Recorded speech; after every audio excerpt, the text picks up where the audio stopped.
I clenched my fists, my temples throbbing violently, my mind filled with lingering doubts and unease. What exactly did Silas take from me? I searched every inch of my body, but couldn't find a single valuable item missing.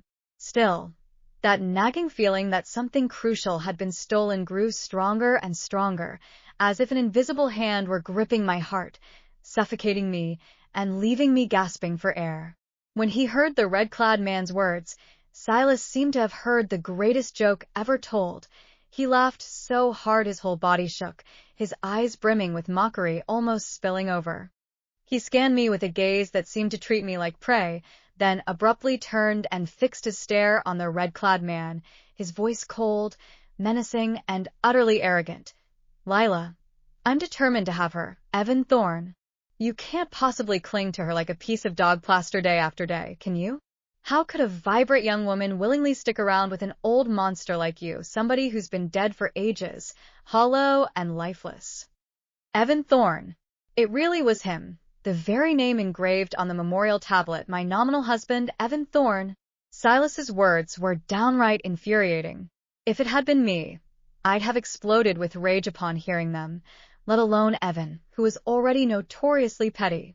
At Silas's remark, the air around Evan seemed to freeze instantly. His gaze grew suddenly dark and brooding. In the deep, obsidian pupils of his sidelong glance, there wasn't just resentment. There was also a seething, suppressed fury, and a hint of unease that even he himself hadn't fully recognized.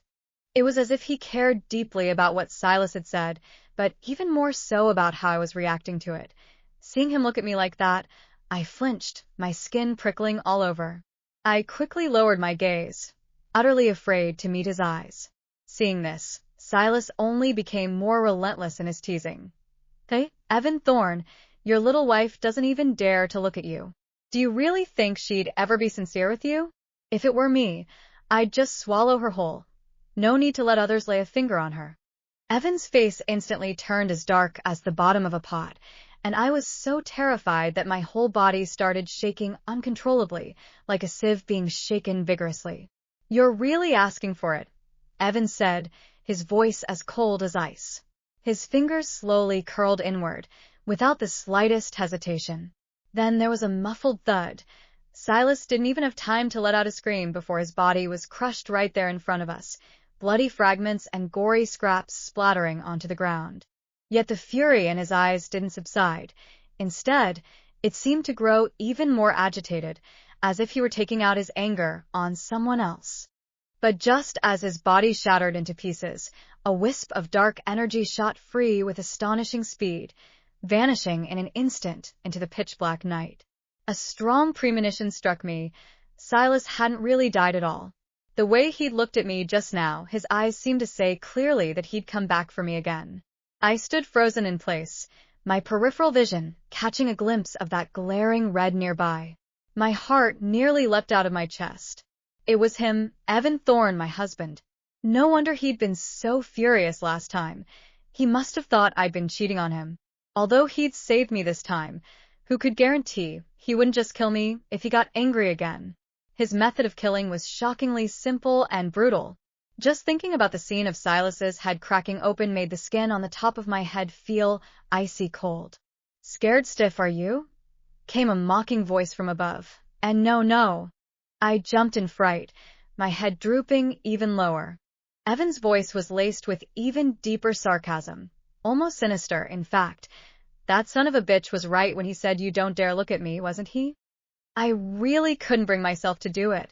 Ever since I'd been born, when had I ever faced anything like this? If there'd been a hole in the ground, I'd have jumped right in and hidden myself away in a heartbeat. "Look up," Evan said, his tone leaving no room for argument. To save my life, I had no choice but to force myself to raise my head, but my eyes still refused to meet his. "Look me straight in the eye." How could I possibly dare? "Humph." After letting out a cold laugh, Evan's voice took on a hint of self-mockery. "That son of a bitch was absolutely right. You can't even bring yourself to look at me, so naturally you'd never follow me wholeheartedly. If that's the case, why not just eat you now and save myself the trouble of having you fall into someone else's hands?" His words made me burst into tears. Just what kind of monsters are they, anyway? Why do they keep thinking about eating me? Can't they just eat someone else instead? I forced myself to look at Evan. His features were still breathtakingly handsome, but his eyes were icy cold, gazing down at me with an air of supreme superiority. He towered over me by a whole head, and his posture was downright condescending, as if he were looking down on me through the nostrils of his nose. "Am I scary?" he asked. Without thinking, I nodded, but then, realizing what I'd done, I quickly shook my head again. For a moment, I didn't know how to respond at all. Of course I was afraid of him. After all, he was completely unknown to me. Yet somehow, he'd saved me twice already. Suddenly, I remembered what my mom had said before. If it hadn't been for him, I might have died young when I was a child. So really, I shouldn't be afraid of him. Thinking this through, I straightened my back and said solemnly, "I'm not afraid." "But your legs are shaking," Evan said in a light, casual tone, yet his words hit the nail on the head, shattering my carefully constructed facade. I didn't want my legs to be trembling either, but I just couldn't help it. I felt utterly helpless, close to tears.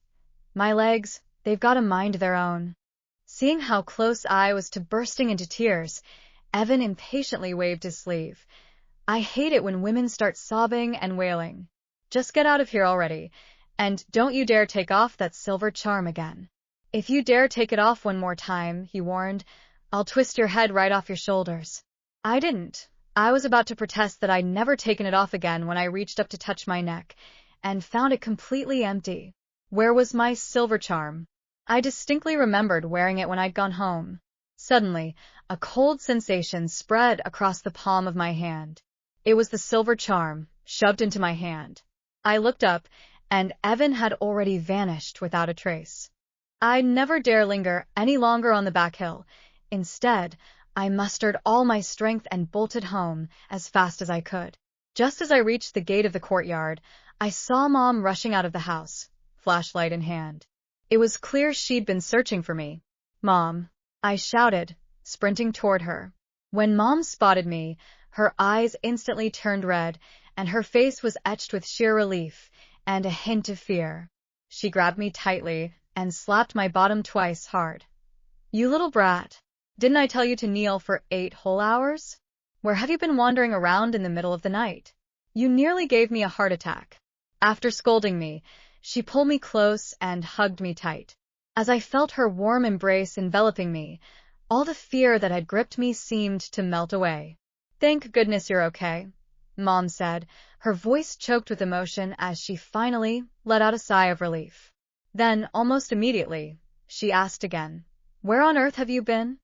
Reluctantly, I told her everything that had happened. When Mom heard that I'd eaten something Grandma had sent over and then fainted, her eyes instantly widened, and her face was filled with sheer terror. I quickly asked, "Mom, what's wrong?" Her voice was trembling violently as she gripped my hand tightly and said, "Lila, listen to me. Don't be afraid." My heart leapt into my throat, but I forced myself to stay calm. "Mom, just tell me. I'm not scared. You don't have a grandma at all." Mom's voice was laced with fear. "Your grandfather's wife, the woman you're supposed to call Grandma, passed away unexpectedly when your dad was only 8 years old. How could you possibly see her?" Mom's words struck me like a bolt from the blue, leaving me frozen in place. Grandma passed away when Dad was 8? Then what about all those memories of Grandma that I've been carrying around in my mind? Those memories are so vivid, so warm. Every single detail is etched in my mind, even the scene where Mom and Grandma used to argue. "But Mom," I asked incredulously, "I really do have Grandma's memories stored in my head. Are you just mistaken? Or is there something wrong with me?" Mom's face darkened, and her tone turned sharp. "How could I possibly get something like this wrong? Do you think that's why I was willing to marry your dad back then? Wasn't it precisely because he'd never had a mother and wouldn't have to deal with the tricky dynamics of mother-in-law and daughter-in-law?" For a moment, I was speechless, unable to find a single word to counter her. But if Grandma never existed in the first place, then who exactly was the person in my memories? I was utterly confused. I muttered softly, but I really do remember how you two used to argue, and those childhood scenes when she'd hold my hand and take me visiting relatives. They're all so real. They just don't feel like they could be fake. Right at that moment, I wasn't even sure whether it was my memory that was playing tricks on me or Mom's memory that had gone awry. Seeing the skepticism on my face, Mom quickly said, "Your dad is still lying in bed. Though his leg is broken, his mind is perfectly fine. Just wait until he wakes up. Ask him yourself and see if you really did have a grandmother." Her words struck me like another bolt of lightning, and I froze instantly. Dad's leg is broken? What happened? As soon as she said that, Mom's gaze involuntarily fell upon the memorial tablet in the room. Following her line of sight, I saw the words Evan Thorne glaring right at me, and in an instant, the image of that handsome yet utterly arrogant face flashed vividly through my mind. Was it him who did this? I demanded urgently. Mom didn't answer, but her silence was, without a doubt, the most telling admission. Sure enough, it was Evan who did it. He actually broke Dad's leg. In an instant, I felt both frantic and furious, worried about Dad's injuries, yet filled with deep resentment toward myself for not having listened and instead getting tangled up with Silas. With great difficulty, I asked in a strained voice, "It's because of me that he turned on Dad, isn't it?" Mom fell silent once again. "Mom," I said, turning around and heading straight into the house, "I'm going to check on Dad." Mom nodded without trying to stop me. I hurried into my parents' room and saw Dad lying in bed with his eyes tightly closed. My nose tingled, and tears almost welled up in my eyes. I called out softly to him, but Dad didn't respond at all. I quickly looked at Mom and asked anxiously, "Mom, isn't Dad just suffering from a broken leg? Why can't I wake him up?" "Ever since your dad had the accident," Mom replied. "He's been in a coma ever since." Mom said, her voice choked with emotion. "Lila, it seems he still hasn't forgiven you. That's why your dad hasn't been able to wake up." Looking at my dad, whose hair had already begun to gray, I felt an unbearable ache in my heart. The more I thought about how my parents had cherished and protected me since childhood, the guilt weighed even heavier on me. If only I hadn't struck up a conversation with Silas back then, Dad wouldn't be in this state now. I wiped away a tear and made up my mind. I got up and headed for the door. I was going to find Evan. "Lila, where are you going?" Mom cried out, rushing after me. "Don't run around like this again. Your dad is already in this condition. If anything happens to you now, I won't be able to go on living either." I froze in place, then turned around and said, "I'm going to find him. I'll take responsibility for what I've done. Let him come after me. If he wants to punish my family, that's not real strength at all.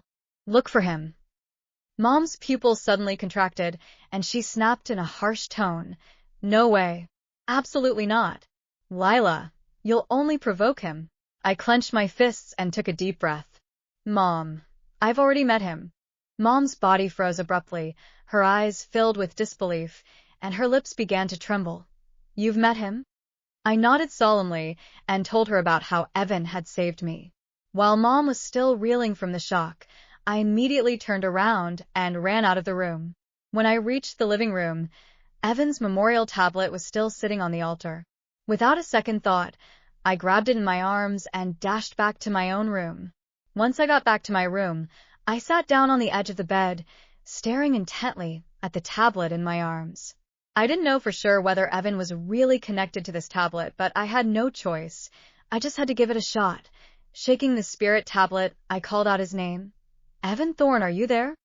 But there was no response at all. I shouted several more times, yet still no one answered me.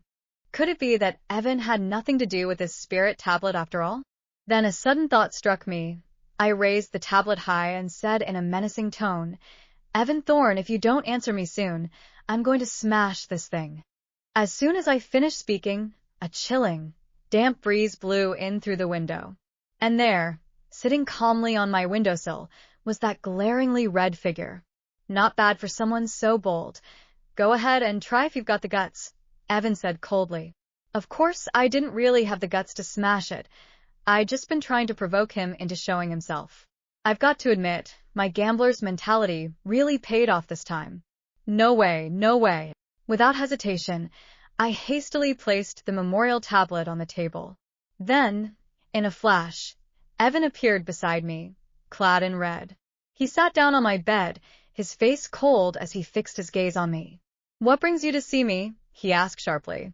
I glanced at him cautiously, secretly weighing my options. Actually, he didn't seem quite as terrifying as I'd imagined.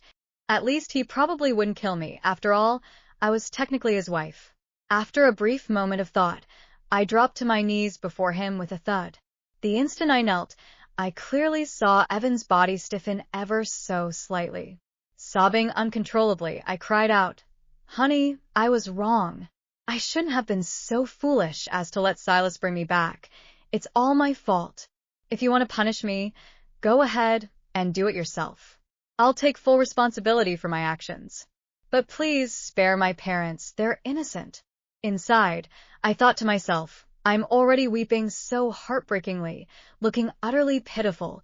Even Evan, no matter how cold-hearted he may be, surely can't help but feel some compassion for me now. Who knew Evan would suddenly spring to his feet in one swift motion, reach out, grab the collar of my shirt, and hoist me right up. The force wasn't heavy, but it carried an undeniable sense of pressure, almost suffocating. His expression was ominously grim, yet beneath the dark shadows in his eyes, I caught a barely perceptible flicker of panic that sent a chill down my spine. "What did you just call me?" he asked, his voice low and menacing. "Husband," I stammered. I saw the corner of his mouth twitch uncontrollably, as if the word itself had burned him. In the next instant, he flung me onto the bed, with a restraint so subtle it was almost imperceptible, not really hurting me at all. He leaned over me, his tone laced with mockery yet tinged with a hint of cautious probing.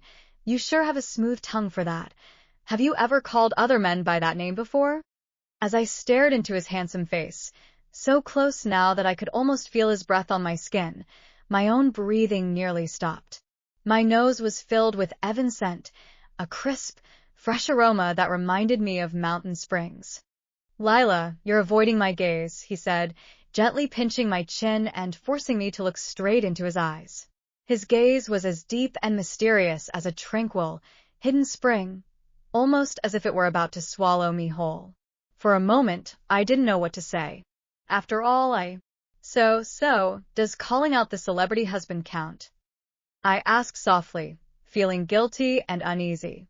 As soon as the words left my mouth, the grip on my chin suddenly tightened. Then, Evan sprang up, kicked me off the bed in one swift motion, and I tumbled onto the floor, stars spinning before my eyes. "You're being flippant," Evan snorted coldly. Rubbing my sore bottom, I scrambled to my feet, ignoring his remark about my flippant behavior. "You've already yelled at me and kicked me. You could at least save my dad.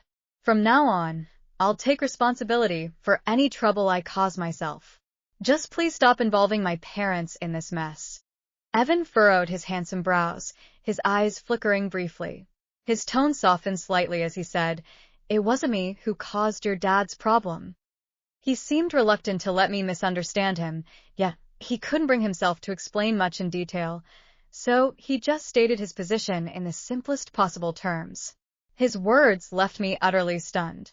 It wasn't him? Then who could it have been? In our little rural town in Ohio, we've never had any enemies. Who would suddenly turn against us for no reason at all? Could it really be that Dad's injury was just a perfectly ordinary accident? I forced myself to press on, asking, "Then what exactly is going on with Dad right now?" Evan gave me a cryptic smile. "You're not the only one keeping an eye on your family, not by a long shot." He paused briefly, his eyes flashing with a dangerous glint. "Don't think for a second that because it wasn't me who did this to your dad, you'll ever be able to push me too far. Do you know what the punishment was for making me angry last time?" Did he ask? I shook my head blankly. "I don't know." His gaze fixed on me with a distant, unfathomable intensity. His voice was icy and sharp, yet it carried a barely perceptible hint of guilt. "It was your father.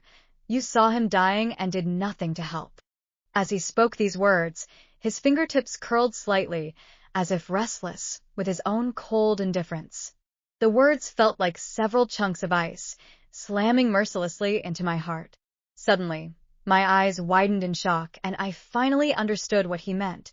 He'd had the power to save Dad, but because I'd angered him, he'd chosen to stand by and do nothing. I stared at him, dumbfounded, my throat feeling as though it were choked shut, unable to utter a single word. I had no right to blame him. After all, whether or not to save Dad had always been his choice. But if only I hadn't been so willful back then, maybe Dad wouldn't have ended up in this state. In the end, it was still my fault.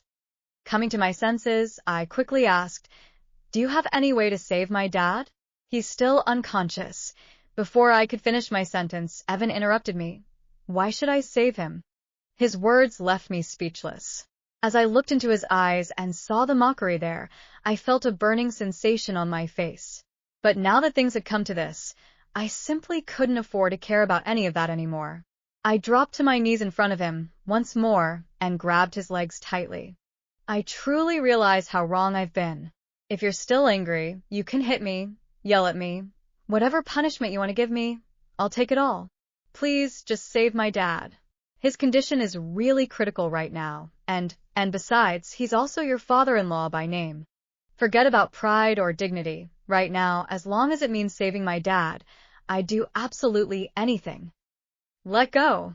Evan's voice was laced with suppressed fury. "Where's your pride now?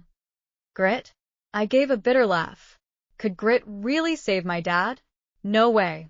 So right now, grit is worth absolutely nothing.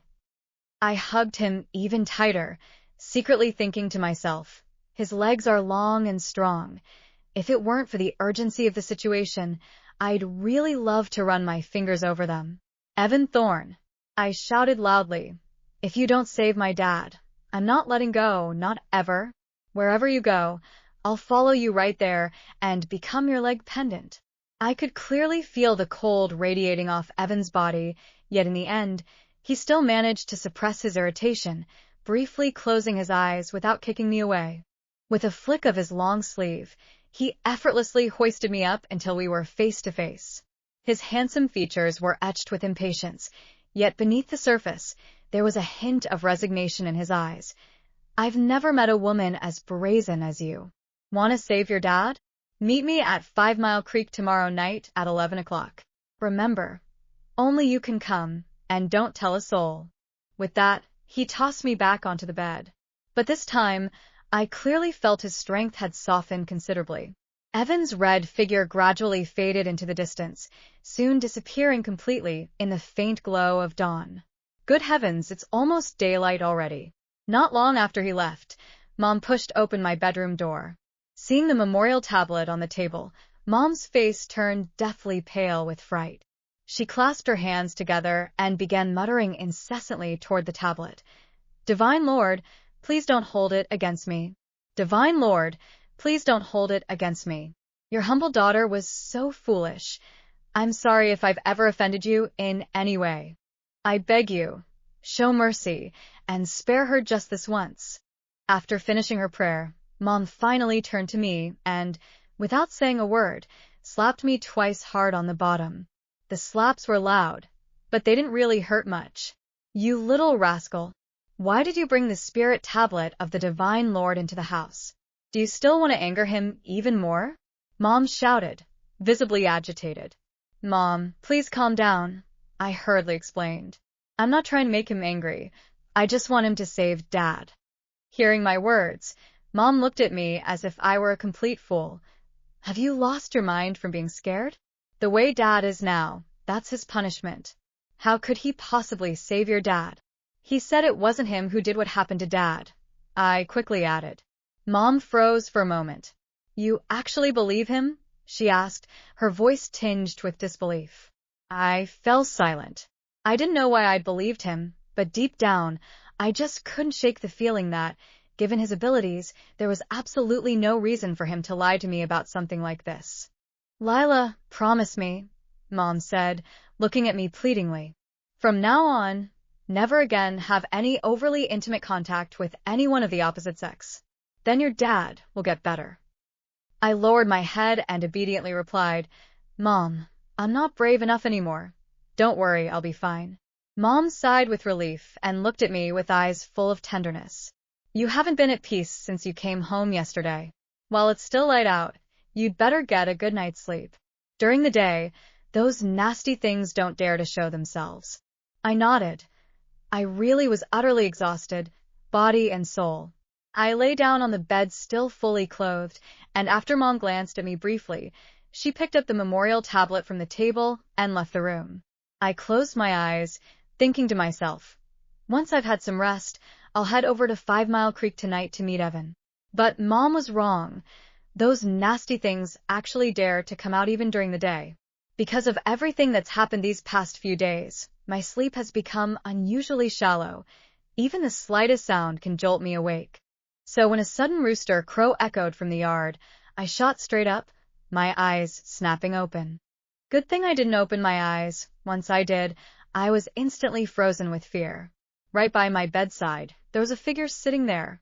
That hunched, frail little figure was eerily familiar, and memories flooded back in an instant. It was her, the grandma, who shouldn't have existed in the first place. "Lila, you're awake," the grandma said in that tender, loving voice. Hearing that voice sent shivers down my spine, and my mom's words suddenly echoed in my ears. "You don't have a grandma at all." So then, who exactly was this person sitting by my bed calling out my name? I shot up from the bed, quickly backing away to put some distance between us, staring at her in sheer terror. "You're not my grandma. Who on earth are you?" My words left her momentarily stunned, her face etched with a look of confusion and bewilderment. "What nonsense are you talking about, child? Who else could I be if not your grandma? Have you gotten so drowsy that you can't even recognize your own grandma anymore?" Although I had faint memories of grandma lingering in my mind, I knew deep down that Mom would never lie to me. No way. I've got to go find Mom and let her see with her own eyes this imposter pretending to be grandma. Otherwise, she'll definitely think I'm just making things up. I hurriedly jumped out of bed, but as soon as my feet touched the floor, her hand shot out and grabbed my wrist. Her hand was dry and shriveled like a dead bone, icy cold to the touch. Even the tips of her fingers seemed to gleam faintly, with a bluish-black hue. The strength she exerted was astonishing. Her grip felt like an iron clamp, locking me tight so firmly that I couldn't break free at all. "Lila," she said, her voice soft yet utterly devoid of any warmth or affection, "there's something Grandma needs you to do, just a tiny little favor." As she spoke, the tender expression on her face vanished completely, replaced by a sinister smile. Her eyes glinted with a mixture of greed and eerie malice. "If you just help Grandma with this one thing, your dad, well, maybe he could still be saved."